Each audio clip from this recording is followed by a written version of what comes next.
The Presley family is among Hollywood's most respected broods, but things aren't always what they seem. Drugs, money problems, and plastic surgery snafus are just some of the dark secrets behind the family of this musical legend. Few women have had a track record of marriages like Lisa Marie Presley. In 2016, news broke that Presley was ending her union with guitarist Michael Lockwood, her husband since 2006. This breakup marked Lisa Marie's fourth failed marriage. Elvis's only child was first married to Danny Keough from 1988 to 1994 before famously marrying the king of pop, Michael Jackson, the same year she split from her first husband.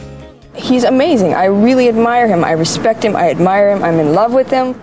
Presley and Jackson's marriage lasted until 1996 when Presley filed for divorce, citing irreconcilable differences. Presley then went on to endure another short-lived and highly publicized marriage to actor Nicolas Cage from 2002 to 2004 before marrying Lockwood in 2006. In 2007, while she was still married to Lockwood, Presley explained her many relationship woes to Marie Claire. She said her first union to Danny Keough failed in part because she was very, very young and because Keough had resentment about who she was. Presley added that her first marriage became a power struggle because it is hard for a man to be with a woman who is stronger, wealthier. And as for her rocky marriage to Cage, Presley revealed marrying him was a wild flurry, a crazy idea, and being young. While she's obviously had her share of breakups and heartache, Presley's eventual disunion from Lockwood was arguably the most difficult. Following their split after 10 years together, the exes locked horns in one of the most bitter custody and spousal support fights ever seen in Hollywood. According to Radar Online, court records obtained from her fourth divorce showed that Lisa Marie Presley struggled for years with addiction to cocaine and prescription pills. This meant that her twin daughters were often left in the care of Michael Lockwood and the couple's nannies, while Presley stayed in bed, suffering from drug-fueled hallucinations. Elvis's daughter eventually got help and had several rehab stints. During her 2016 stay in rehab, Lisa Marie's twin daughters went to live with their grandmother, Priscilla Presley, who posted a photo of the girls playing in her pool with the caption, "There's lots of confusion, commotion, and concern from all the talk circulating. Let me put this to rest. The girls have not been in foster care and never will be. The girls have been with me and will be until all this is sorted out." In August 2018, Lisa Marie opened up to the Today Show about her addiction struggles, telling the morning show that her therapist finds it remarkable that she's even still alive.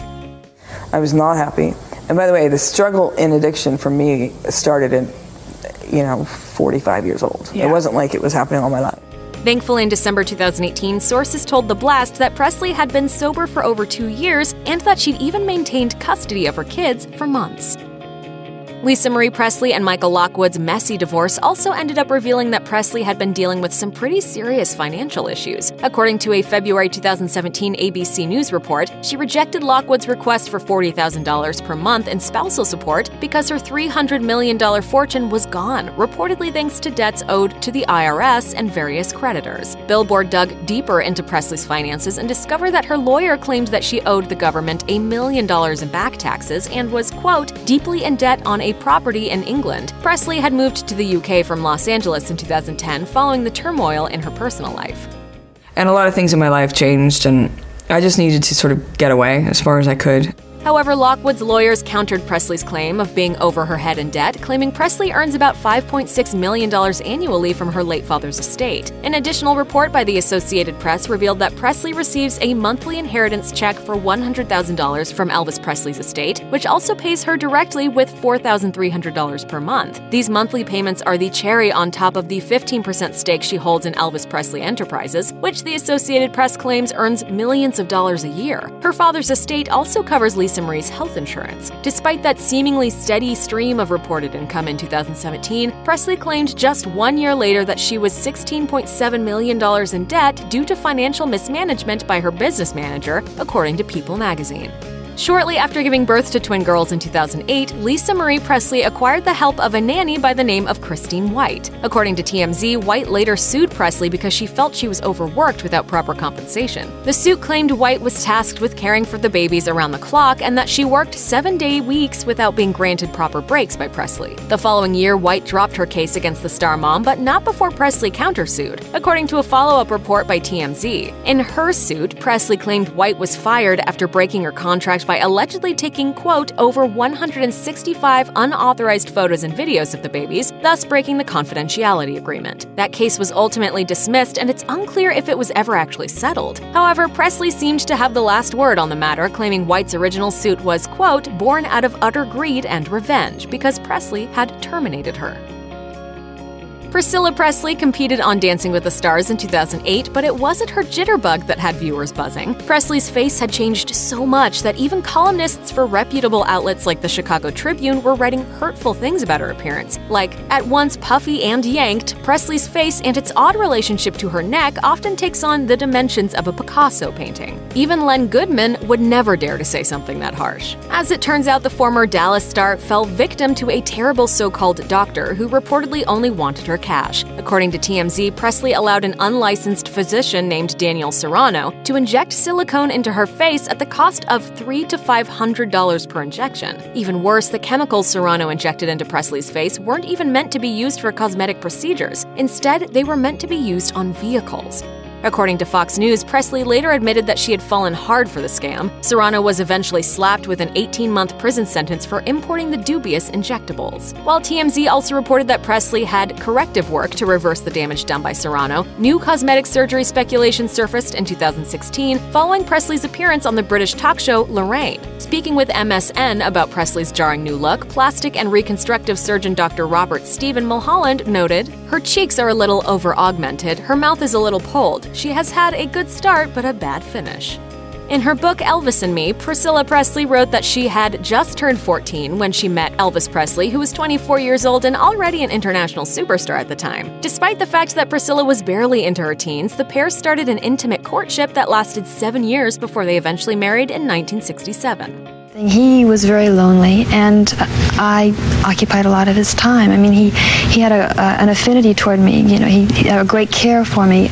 In her book Elvis and Me, the true story of the love between Priscilla Presley and the king of rock and roll, Priscilla detailed how she wanted to lose her virginity to Elvis during their early courtship. However, the rock star refused, telling Priscilla that she was too young. The fact that Elvis found himself so attracted to the young and virginal Priscilla becomes even stranger when paired with an anecdote from his ex-girlfriend Linda Thompson's own 2016 memoir titled A Little Thing Called Life, From Elvis's Graceland to Bruce Jenner's Caitlyn and Songs in Between. Thompson, who dated Elvis after his marriage to Priscilla ended, was also a virgin upon meeting the king of rock and roll, but that apparently didn't bother Elvis a bit. In fact, he seemed to prefer that Thompson retain her virginity for a while, allegedly telling her he wanted to, quote, preserve her for as long as she needed. If two unsettling instances makes a coincidence, how many make a pattern?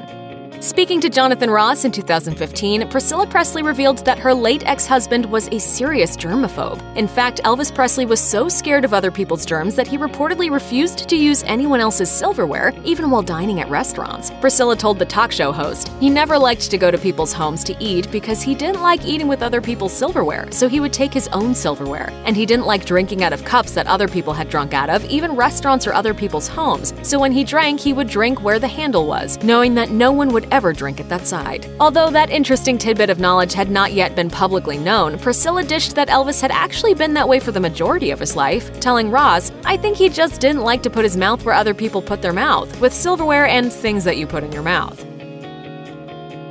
Considering Priscilla Presley was just 14 years old when her relationship with Elvis Presley began, it's no surprise that her own life was quickly overshadowed by his spotlight. In a 2016 interview for Loose Women, Priscilla revealed just how much her relationship with Elvis affected her sense of self as a young woman.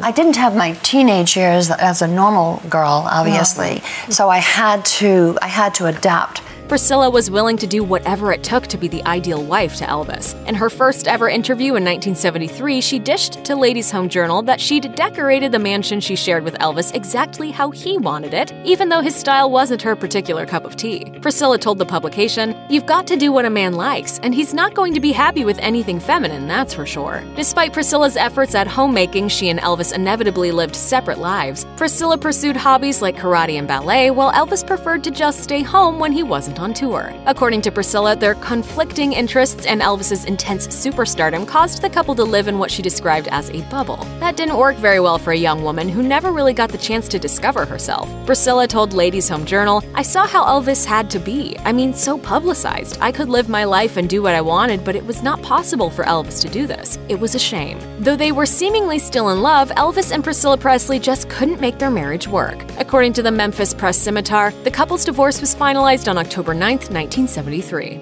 Fame is a terrible drug that often pushes stars into the oddest methods of trying to stay thin and beautiful. As Linda Thompson wrote in her memoir, her ex-lover, Elvis Presley, had a number of insecurities regarding his appearance, famously battling both drugs and weight problems in the public eye. Presley's weight issues would eventually drive the superstar to bizarre measures in an effort to keep the extra pounds off, including an alleged 2-week period of sedation. According to Thompson, during his weight loss sleeping period, Presley mainly stayed in a slumber except for a few brief periods each day when he'd wake up to go to the bathroom and eat a small portion of food. His ex-girlfriend also revealed that Presley was known to crash diet on just 500 calories a day. Another alleged secret from Thompson's relationship with the iconic singer is the revelation that Elvis wore high collars in order to conceal his neck, which he apparently hated. In her memoir, Thompson revealed that Elvis wore the trademark style to keep his, quote, skinny little chicken neck hidden from the public. At the age of 40, after years of wear and tear, Presley allegedly opted for a facelift. Thompson insists this was the only cosmetic procedure Presley ever had done, writing, "There has been speculation through the years that Elvis had his eyes done or some other mystery procedure, but that mini facelift was the extent of his plastic surgery." Check out one of our newest videos right here. Plus, even more Nicki Swift videos about your favorite celebrities are coming soon. Subscribe to our YouTube channel and hit the bell so you don't miss a single one.